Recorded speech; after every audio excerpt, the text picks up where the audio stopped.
With the spring market about to hit, you're going to be seeing more and more properties listed as is. So when you're on the buying side of that, I just want to break it down before you automatically turn your nose up at the sold as is properties, because buyers love to panic. Every house is on fire. Let's pick it apart. And that is really not fair. It's not the case. And I just want to bring more knowledge to what a sold as is property means. So when a seller lists a property as such, it usually means they basically don't want to fix a damn thing before closing. They're done. They're tired. Spiritually, they're checked out. The price is generally going to reflect that, right? Or it's an estate sale or a bank sale or something like that where the seller doesn't actually know anything about the property. But it does not mean you cannot negotiate. It doesn't mean that you have to accept every problem blindly either.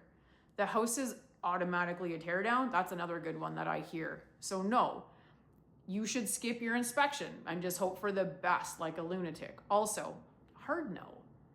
It just usually means that the seller knows that there's issues, but they've decided that they're not able to spend any time or money dealing with them. Again, it could be for many reasons, and that's fair enough. Your job as a buyer is not to be offended by that.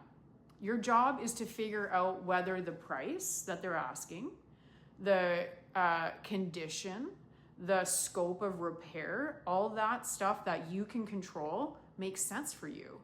So a few things I think buyers need to understand. One, as is does not kill a negotiation at all, right? You can still negotiate on a lot of things like price.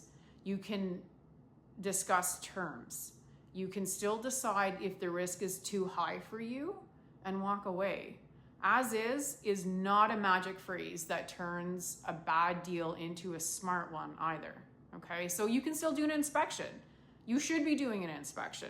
Again, the seller is saying, I got no liability here. This is on you. So do your due diligence. You should be doing this. Invest the money. Make sure you know what's going on because they're not disclosing anything, right? The seller is not going to suddenly plan on fixing anything because you need to understand what you're buying and they're not telling you. Cosmetic ugly is one thing, but differently electrical, plumbing, foundation, mold, knob and tube, that's chaos. That's a lot of money and that's a whole different scenario. Do your due diligence, get an inspection with somebody who knows what they're doing and get that figured out, right? You need to pass if there's major defects, and still the seller has to disclose if they know about those major defects, right? Latent defects that's not readily available to be seen makes the property dangerous, and you can't move in it. So the seller still has obligations. That doesn't evaporate just because they toss in the word as is. It's a nice try, but that's not how it works. If they know, they need to disclose. Also, not every as is a disaster. Sometimes, as I mentioned, it is an estate sale, right? It's a power of sale by who knows why. The seller's gone. They don't have the information from them, right?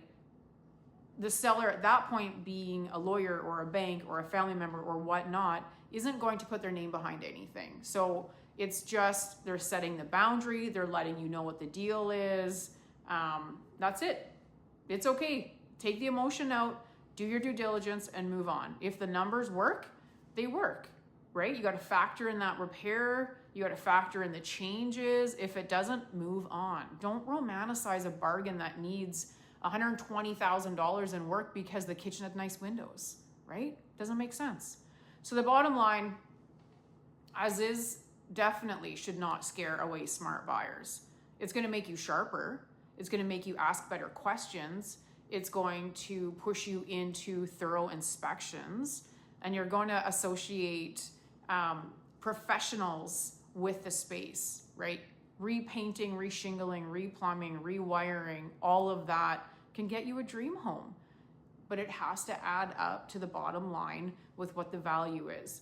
Work with an established real estate person who knows people that you can bring into your corner, and they can, have these discussions with you about real honest pricing and eyes wide open. That's the way that you get great deals. That's the way you find your dream home if you're willing to do the work.